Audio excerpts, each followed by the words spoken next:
Okay. What have I done, Phil? Sorry? All good? There we go. There we go. So you're familiar with the phrase, the daily grind. The daily grind obviously has its roots back in ancient times when mothers particularly had to grind out the grain in order to be able to feed their family, and they had to do that every day. And it was a monotonous task and a hard task, and it became a difficult task, but they had to do it every day, day in, day out. And then the phrase daily grind was started to be used in the Industrial Revolution when people in England started to go to the factories day in, day out and work from early morning to late in the evening, and it was arduous work.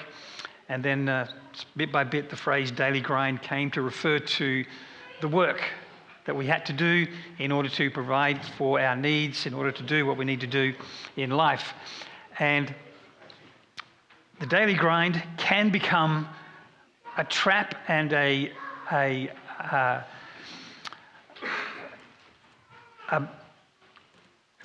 can cause Christians to lose their way, the daily grind, if it's not dealt with and approached in the right way with the right framework. The daily grind the whole idea of the metaphor, the daily grind, is that it grinds you down. You're not doing the grinding, but you're being ground by the routine and the monotony that you're in. And when we feel that we're in that monotonous routine of life, then we get bored. And when we get bored, we can get lazy. And when we get lazy, then we can fall into all kinds of mischief. I think of King David. So before King David committed adultery, before he committed murder, the text tells us that he was bored and he was lazy. The daily grind had got to him. And it says in 2 Samuel chapter 11 that at the time when the kings went out to war, King David was on his rooftop. Now, he was the king. He should have been out to war. He wasn't. He had previously, but he wasn't. And because he wasn't, he had time on his hands, and he was looking, and he looked, and he saw this beautiful woman, and away he went. He was ground down by the daily grind in one sense, and he got bored. And because of that, even though he was a great man of God, the daily grind got him in one sense, and he committed the grievous sins of adultery and murder. So what can we do with the daily grind? How can we live when every day, or when life rather, feels like a Monday? You know, Monday's kind of the start of the daily grind. What can we do? Well, can you turn your Bibles, please? I want you to turn your Bibles to Genesis chapter 30. Genesis chapter 30. We continue our series in the life of Jacob. Genesis chapter 30. Because poor old Jacob is in the region called Padam Aram, and he's going to be there for 20 years, pretty much in servitude, doing the daily grind.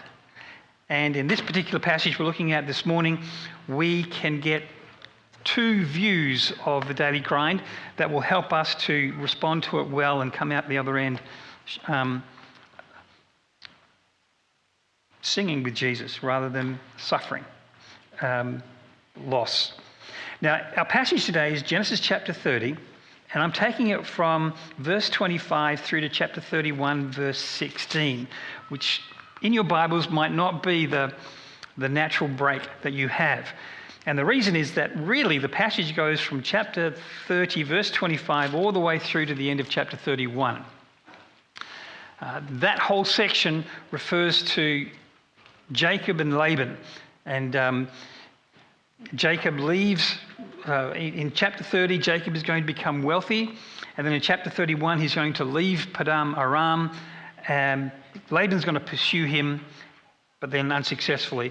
And then in chapter 32, it's all over. Red Rover, he's left Laban and Padam Aram, and he's headed towards Esau. But the passage is quite large, and so what I've done is I've decided to break it at chapter 31, verse 16, because verse 17 is when he actually starts to leave the area. He leaves the country. So we're going to look at it up until the point of Jacob still being in that region of Padam Aram. Now, here's a reminder of the Jacob story. It's a pretty basic story, his story. he grows up in Beersheba, and he has this conflict with his brother Esau where he steals the birthright and then he steals the blessing from his brother. His brother gets really angry, so he has to flee to Padan Aram. And that's really the center part of the story. As he flees to Padan Aram, he meets God in a dream. We mentioned that at Bethel. And then he's in exile for 20 years. That's where he's with Laban. And so beforehand in Beersheba, it was Jacob versus Esau. Here, it's Jacob versus Laban in exile, and it's the center of the story, and we'll get to it why in a minute. And then we're going to find that he heads back to Beersheba, and on the way, he again meets an angel on the way before he actually arrives back in Beersheba. And then later on in life, of course, he's going to go down into Egypt. But that's the Jacob story. That's his life. And so we are kind of finishing up, in a sense, in the middle, in the center point of his life. And the passage we're looking at today can be broken into three main sections. So you've got Jacob staying with Laban, because if you look at chapter 30, verse 25, it says, after Rachel gave birth to Joseph, Jacob said to Laban, send me on my way so I can go back to my own homeland. So Jacob wants to leave. He's had 12 children, and now he's ready to go home. But Laban is going to convince him to stay for another 6 years. And that's the rest of chapter 30. So he stays and he tends the flocks and he becomes very wealthy. And then in chapter 31, if you look at chapter 31, verse 1, it says, Jacob heard that Laban's sons were saying, Jacob has taken everything that our father has owned and has gained all this wealth from what belonged to our father. And Jacob notices the attitude has changed, and so he starts to leave. God calls him back and he starts to leave. So chapter 31 is all about the exit from Laban and Laban's territory. So there are three sections. So let me read some of this. I'm not going to read all of it, but let me read some of it. So we'll go back to chapter 30, verse 25. So after Rachel gave birth to Joseph, Jacob said to Laban, send me on my way so I can go back to my own homeland. Give me my wives and children for whom I have served you, and I'll be on my way. You know how much work I've done for you. So that word service is going to be a key word throughout this passage. And Jacob had to serve 14 years for his two wives. So that meant that he didn't receive any other income. The income that he received for 14 years of labor were the two wives that he had. And he picked up 12 children along the way also. So he was prepared to leave with nothing, just his family. Verse 27. But Laban said to him, if I have found favor in your eyes, please stay. I've heard by divination that the Lord has blessed me because of you. He added, name your wages and I'll pay them. So Laban, he's a cunning man, and he's a businessman, and he likes the sponduli. And he knows that he has got incredibly wealthy because Jacob's been with him. And he knows that if he loses the goose that lays the golden egg, there's no more golden eggs. So therefore, he's got to get this goose to stay around. So he says, hold on, Jacob. Name your wages and I'll pay you. Stay with me. So Jacob said to him, verse 29, you know I've worked for you and how your livestock have fared under my care. The little that you had before I came has increased greatly, and the Lord has blessed you wherever I have been. But now, when may I do something for my own household? What shall I give you? He asked.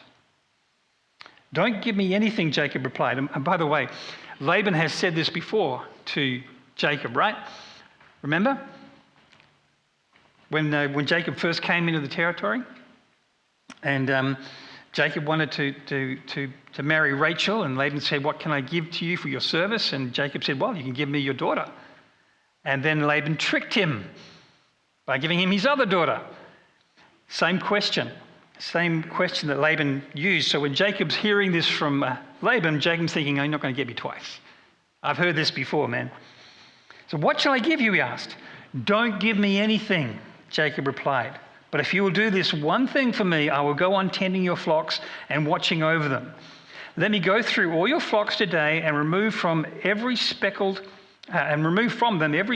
or spotted sheep, every dark-coloured lamb, and every spotted or speckled goat. They will be my wages. So the idea was, if there was any of the flock that had stripes or spots or speckles, that would be Jacob's. But most of the flock wouldn't have that. Most of them would be one colour. They'd be monocolour. So he'll say, give me the odd ones out, the few that are oddly coloured. They'll be my wages. And whenever the flock has those kind of offspring, they will be mine. Verse 33, and my honesty will testify for me in the future, whenever you check on the wages you've paid me. So what he's saying is, I can't cheat you, Laban, because you can come and have a look at the flock, and if it's got spots on it, speckles on it, it's mine. And if it doesn't, it's yours. So there's no way I can cheat you. So I'm being completely above board here. Any goat in my possession that is not speckled or spotted, or any lamb that is not dark coloured, will be considered stolen. So immediately, verse 34, businessman, money, money, money. You want to take a few of my flock, the odd ones, and you'll only keep the odd ones. Agreed, he says, straight away. Doesn't even think about it. He says, this is a great business deal. This is a great business deal. Agreed, said Laban, let it be as you have said. That same day he removed all the male goats that were streaked or spotted, and all the speckled or spotted female goats, all that had white on them, and all the dark-coloured lambs, and he placed them in the care of his sons. Then he put a 3-day journey between himself and Jacob, while Jacob continued to tend the rest of Laban's flocks.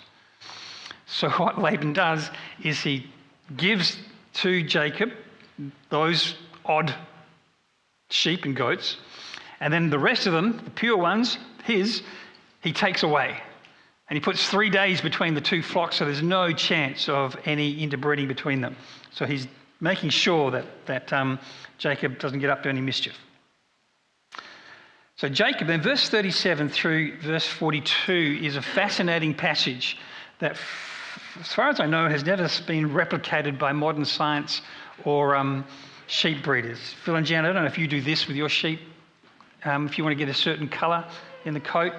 I'm not sure of too many sheep breeders who do this, but he took fresh cut branches from poplar, almond and plane trees and made white stripes of them by peeling the bark and exposing the white inner wood of the branches.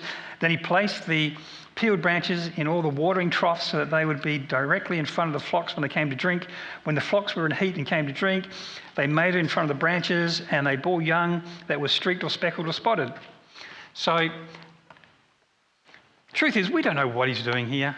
I mean, commentators sort of guess, but this seems to be some kind of superstition that if you put certain visual stimuli in front of the animals as they were mating, they would produce a certain thing with respect to their colour. And it goes into some detail as to what he did. And he also was able to wean out the weak and the strong. And Laban ended up with the weak animals, Jacob ended up with the strong animals. But through this process, but not because of this process, but through this process, Laban's flock decreased and Jacob's flock increased. More and more of the offspring were speckled or spotted. And the summary is in verse 43. In this way, the man grew exceedingly prosperous and came to own large flocks and female and male servants and camels and donkeys. So after 6 years of doing this, Jacob becomes extraordinarily wealthy and Laban's flock diminishes. So therefore, chapter 31, verse 1, Jacob heard that Laban's sons were saying, Jacob has taken everything our father owned and has gained all this wealth from what belonged to our father. So Laban's boys are not happy because they can see this transfer of wealth. Now, remember that Jacob left Beersheba because he heard that Esau was angry. Now he's hearing that some other sons were angry. So he's going to do the same thing. He's going to run away. Jacob noticed that Laban's attitude towards him was not what it had been. Then the Lord said to Jacob, go back to the land of your fathers and to your relatives, and I will be with you. So Jacob senses that all is not well, and there's a bit of anger and resentment building with Laban and his boys. And then he also hears from God. God calls him back to his homeland. So Jacob sent word to Rachel and Leah to come out from the fields where his flocks were, and he said to them, I see that your father's attitude towards me is not what it was before, but the God of my father has been with me. You know that I worked for your father with all my strength, yet your father has cheated me and changed my wages 10 times. However, God has not allowed him to harm me. Now, that's a really significant verse. Because what you're seeing, remember the story of Jacob.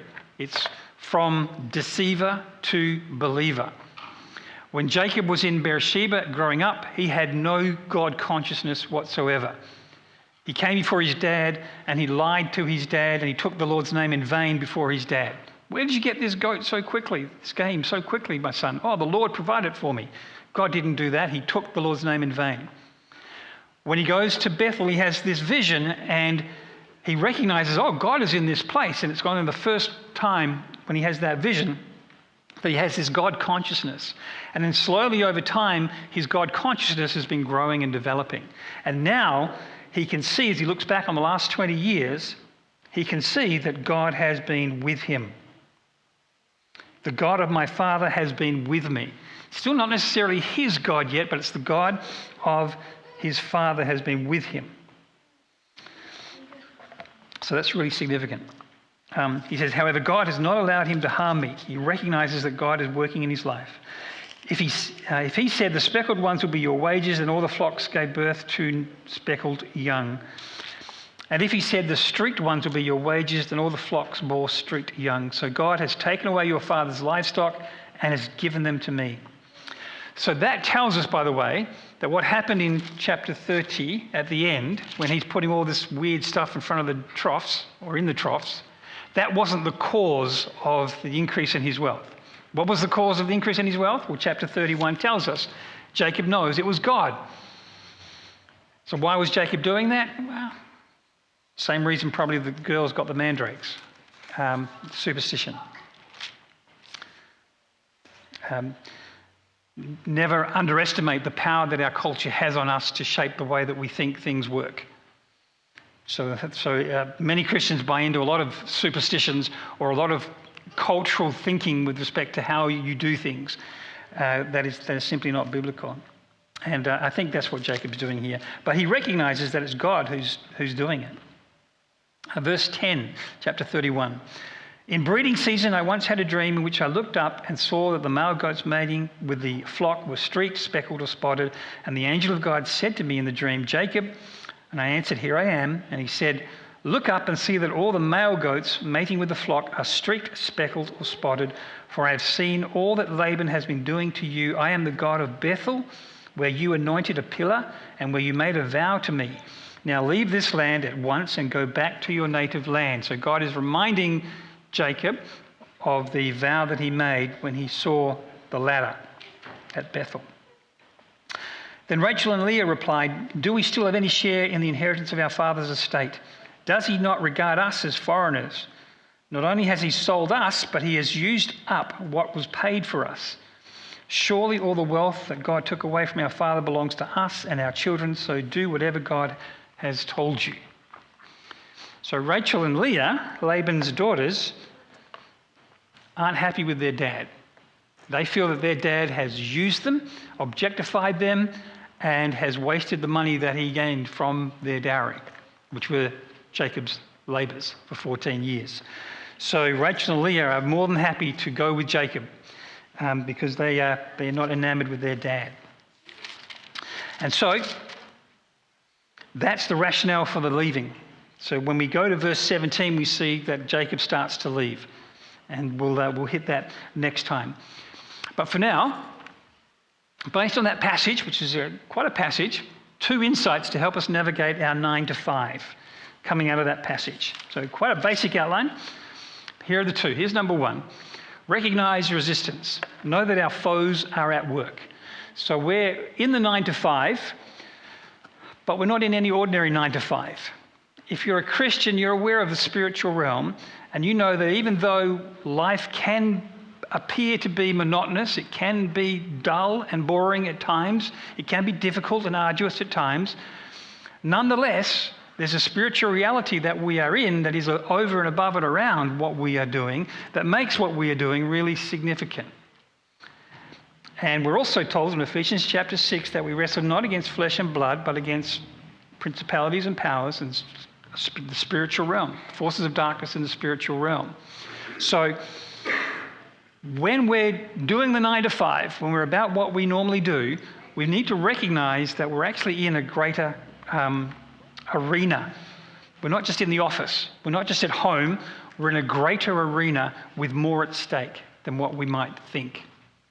So a couple of points here. First of all, the world's allegiance is not ours. So I'm getting most of this from Laban. Okay, so we look at Laban in this story, in this passage. What do we learn from him? Well, did you pick up, if you go back to chapter 30, verse 27, Laban says to Jacob, "If I have found favor in your eyes, please stay. I have learned by divination that the Lord has blessed me because of you." So Laban was not a worshipper of Yahweh. He was not a God worshipper. He was worshipping other gods, at least another god, or if not other gods, plural. And he obviously practiced divination. So the consulting of people who believe that they can tell the future based on some kind of sorcery or magic. So he's involved in the dark arts, as it were. Now, Jacob could just look at what happened over 20 years and say, "Oh, God was with me." But Laban needed somebody to divine that for him. But what that means is that Jacob's allegiance was growing towards God. And he had this sense of, God has called me and I've got to be, my allegiance is for God. Whereas Laban's allegiance was not. Laban's allegiance here was for, in fact, the Prince of Darkness. And what we need to understand is that this arena that we're in our 9 to 5, is not neutral. It's not about being, well, just be a nice person and other people will be nice to you and the whole goal of life is to be nice. No, there's actually a wrestle going on and a fight going on for the eternal destiny of everybody, which we referred to in Ephesians chapter 6. And as believers, our allegiance is to the Lord. Love the Lord your God with all your heart, soul, mind, and strength. But for unbelievers, unknowingly, if they're not a Christian, if you're not a Christian, your allegiance is not to God, it's to the evil one. Jesus made the comment, he said, "If you're not with me, then you are against me." That's Matthew 12, verse 30. If you're not with Jesus, if you haven't made an open, full-hearted commitment to Christ, then you are against him, is what Jesus is saying in Matthew chapter 12, verse 30. You're either for me or against me. If you think you're neutral, if you think you're on the fence, you're against me. I remember before I became a Christian, I was playing golf with my brother. He was a Christian. And we're on the tee, and he asked me this question. He said, are you with God? Where are you with God? And I actually said, look, I'm on the fence. I'm not really for, I'm not really against. And he made this point. He said, you can't be. You can't be on the fence with Jesus. He doesn't give you that option. You are either for God or you are against him. So you might be a nice person, you might be trying to live a nice life, but if you're not for God, you are against him and you are for the evil one. In Ephesians chapter 2, it makes it very clear. It says that before believers became Christians, we were serving the prince of the power of the air. He was our ruler, he was our master. Bob Dylan wrote the song when he had his Christian phase, "You got to serve somebody. It may be the devil or it may be the Lord, but you got to serve somebody." That were the lyrics of a Bob Dylan song. And he's right on that one. Regardless of how you rationalize your life, if you're not serving Jesus, if you're not loving Jesus, if you're not living for Jesus, then you're living for the evil one. And you're furthering his causes, not the Lord's causes. The world's allegiance is not our allegiance. The world's values are not our values. So look at Laban. What does he value? And we could probably say, well, it's the dollars. You know, when he first sees Abraham's servant, when Abraham's servant comes looking for a wife for Isaac, He sees the wealth that the servant has, and the dollar signs come into his eyes. He says, oh, come, stay with us, stay with us. I've got a deal for you, my friend. And likewise, when Jacob comes and into his area, he again sees the potential for wealth in Jacob. And then he uses Jacob to get wealth for 14 years by deceiving him. And then here in our passage this morning, again, he recognizes that Jacob equals wealth. I want Jacob. So he objectifies Jacob. Jacob is a means by which he can get money. And lo betide, any of us, if we have the mindset of looking at somebody and saying, I can get money out of you. I see you as a dollar sign. I can use you for this, that, or the other. That's what Laban is doing, but that's what he values. He values money. He values all that money can give him, the esteem that it can give him. He didn't value his daughters. He used his daughters as a means to get money. It seems like he valued his estate because his sons are on side with Laban, and his sons are the ones that are going to benefit from his estate. So his values were his own wealth and his own prestige, his own power, his own estate, which kind of maps pretty well onto our culture, right? Because our culture is very much materialistically driven. Our news media makes a big deal of any interest rate changes. Oh, we'll let you know on Tuesday what's going to happen with the interest rate, as though it's the greatest thing in the world that we need to know. So materialistic. That's the values of the world. If you don't value what God values, well, then what are you going to value? You're going to value secondary stuff that doesn't matter in the long run. And then, of course, the world's goals are not our goals. So Laban's goals were what was he living for? He was living for himself. He was living for his estate. The decisions that he made were in line with his ultimate goal for self-aggrandizement. In Acts chapter 17, verse 22, 23, the Apostle Paul is on Mars Hill and he's preaching to the people on the top of the hill, and he sees as he goes up the hill all these idols, and he says, people, I observe that you're very religious.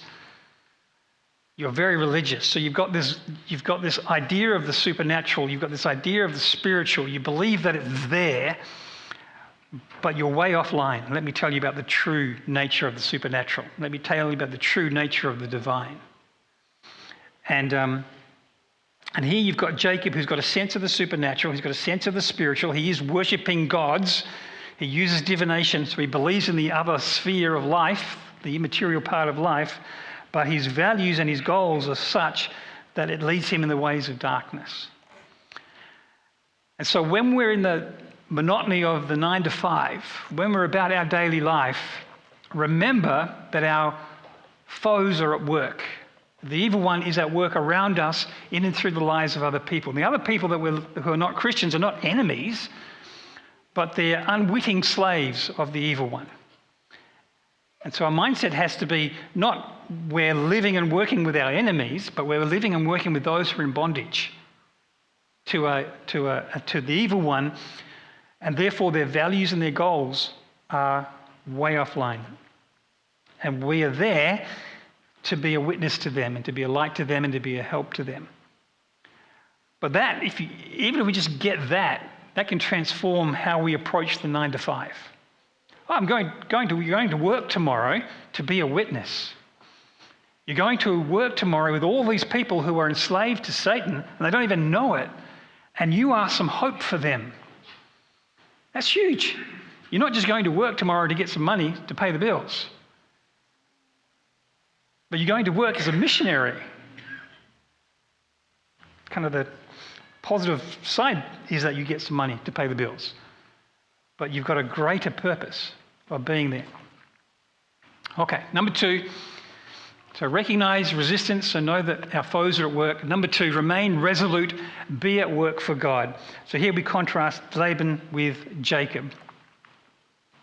And you need to admire Jacob's faithfulness here for 20 years, his consistency for 20 years. And Even though he's not quite there yet, he's getting there. We're seeing transformation in his life. So number one here, work with honesty and effort. And I think that's what we see. It's one of the reasons that Jacob comes up with this plan that he comes up with. So when Laban says, "What shall I give you if you stay here?" Jacob says, "Don't give me anything," verse 31 of chapter 30. But here's the plan. And so Jacob comes up with a plan where he's going to work honestly and faithfully and trust that God's going to bless. So he doesn't do anything deceptive here, which is really significant for Jacob because that's not normally what he does. Normally he's a deceptive guy, but in this particular instance, he doesn't deceive Laban. He's up front. He says, "I'm going to start with a few of your flock, the unusual ones, and any more unusual ones I get." That's it. And he serves faithfully for 6 years. He works with honesty and with effort.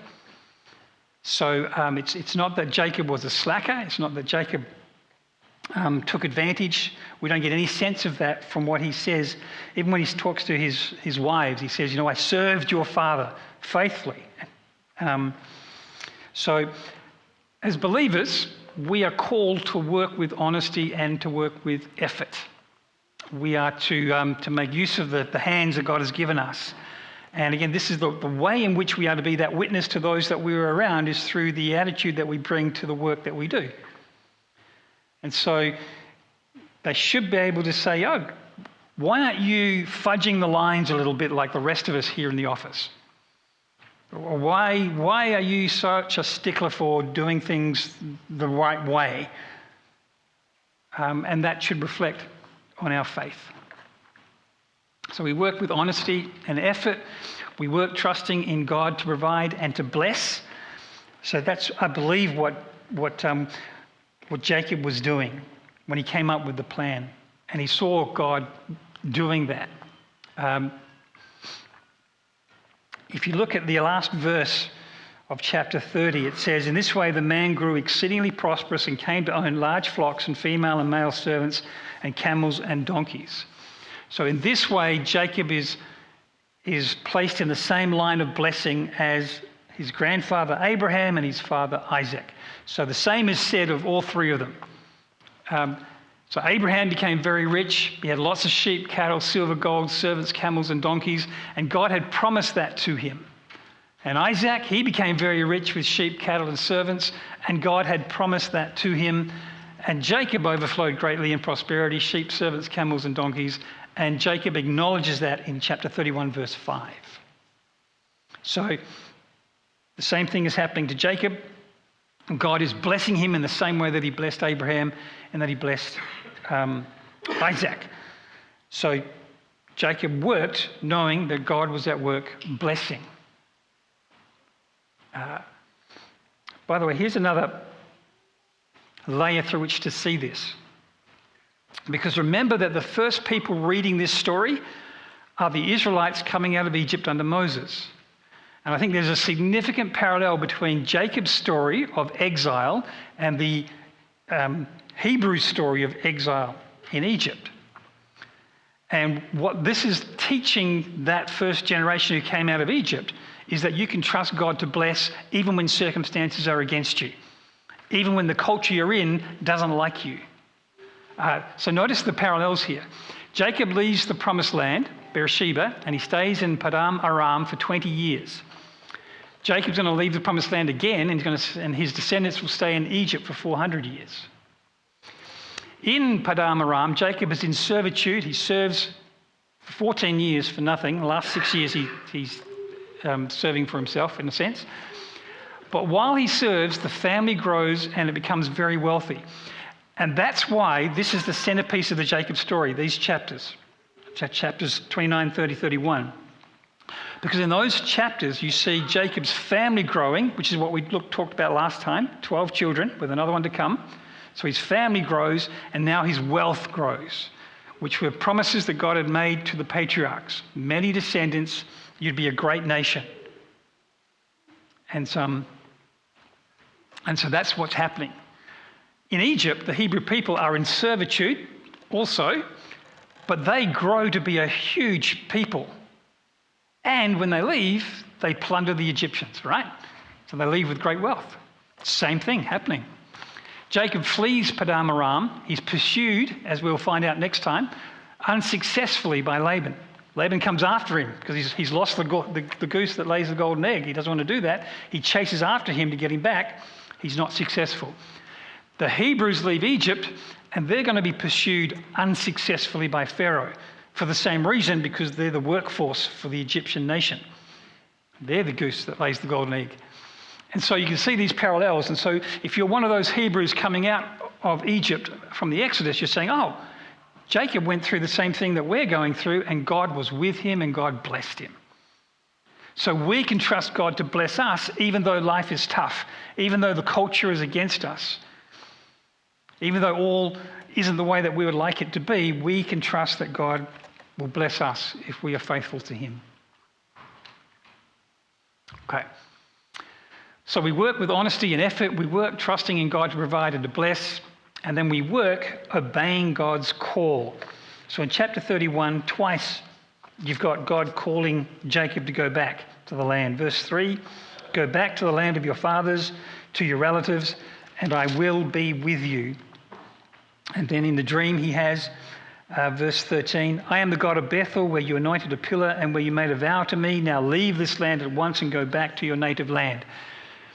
And so God is calling Jacob to go back to Canaan, to go back to Beersheba, where he came from. And Jacob is obedient to that call. Now, we don't have visions from God that we need to be obedient to, because he's given us a book that we need to be obedient to. And this is what it means to make sense of the 9 to 5, is that we understand that our calling is basically to follow the Great Commandment and the Great Commission, right? That's our calling. Love God with everything and make disciples of everybody. That's it. Love God with everything, make disciples of everybody. That's pretty much our calling. And I've listed Ephesians chapter 4, verse 1 there, so you can understand that our calling is past tense. If you're a Christian, as soon as you become a Christian, you've got a calling. So the Apostle Paul, in the book of Ephesians, in chapters 1 through 3, lays out the blessings of salvation. In chapter 4, verse 1, he says this, as a prisoner for the Lord, then, I urge you to live a life worthy of the calling you have received. You've already received the calling. You got the calling when you became a Christian. What's the calling to? To the Great Commandment and the Great Commission. Your calling is to love God with everything and make disciples of everybody you can. And you're going to do the 9 to 5 as a means to that end. The monotony of life, it's not really that monotonous when you see that it's actually something much greater. And God uses the ordinary and the mundane to achieve his ends and achieve his purposes. And through your contacts in the workplace or in your community, you have contact with people that other Christians don't have contact with. And so you've got opportunities that others don't have opportunities, people that they don't have opportunities with that you do have. And so that's our calling. We need to be faithful to our calling. It doesn't mean we neglect our 9 to 5 so that we concentrate more on Bible studies at work and witnessing all the time so that we don't do our work. No, we do both, obviously. We work faithfully, energetically, honestly, sincerely, with the goal of seeking to be a witness for Jesus to all and any who will care to listen.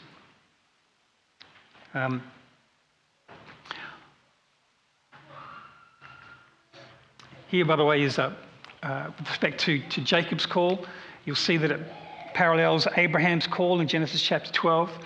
God called Abraham to leave his land, to leave his relatives and the house of his father. He does the same with Jacob, and Jacob recognizes that twice. But here's our big idea. Work for God and you'll find yourself working with God. If you consciously have it in your mind, I work for God. So you are a missionary. So you are working for God. You're not working for the health department. You're not working for the education department. You're not working for the government. You're working for God, first and foremost. And if you have that mindset, then you'll find yourself working with God, because God wants to use you. He wants to use me wherever we are, doing whatever we're doing. Let me just finish with the story of Ruth and Boaz, because it's probably one of my favourite stories in the Bible. And I'll tell you why. I think I've told you why before, but I'll tell you again. Ruth's a girl, Boaz is a boy. Ruth is not a Jew, Boaz is a Jew. So whether you're a Jew or not, whether you're a boy or a girl, doesn't matter. Both of them, Ruth is poor, absolutely poverty-stricken. Boaz is rich. So it doesn't matter about your wealth, doesn't matter about your gender, doesn't matter about your ethnicity, doesn't matter about your social status. If you are faithful to God, He can use you to do extraordinary things in the mundane. Because the story of Ruth and Boaz in the book of Ruth is a boring story, happening in a boring town with boring people doing boring things. There's nothing spectacular in the book of Ruth. She is a widow looking after her cranky, bitter mother-in-law. But she's faithful. She loves her. She does all she can to look after her. He's a wealthy businessman, and he is very respectful. He honours the law, and he honours the widow, and he honours the alien. They're both living in a culture that hates God. It's the culture where everyone was doing what was right in their own eyes. It was the culture of the judges. It was a culture where they hated women, and women were oppressed and abused. Boaz comes along, and he doesn't abuse Ruth. He looks after her. He cares for her. He does what God wanted him to do with respect to upholding the widow and the alien. And Ruth is just a treasure. She just works faithfully and loves her mother-in-law. And it's at a harvest time. It's at a small country town. And all these two people are doing, in a sense, is being faithful to God in the mundane. God brings them together and through them changes the world. Literally. Because they're descendants of Christ. They're the forebears of Christ, I should say. So when we look at our mundane life, the temptation is for us to go, oh, it's a bit boring, a bit dull. When am I going to do something significant? Well, from God's perspective, you are doing something significant. Whether you're in the home, whether you're in the workplace, whether in the home, working in the home, or you're working in 9 to 5, you're doing something significant, and potentially God can make great use of you in the life of others. And one day we'll find out. Alrighty. Well, thank you for being with us. Please stay for coffee and for morning tea. I am going on 2 weeks leave.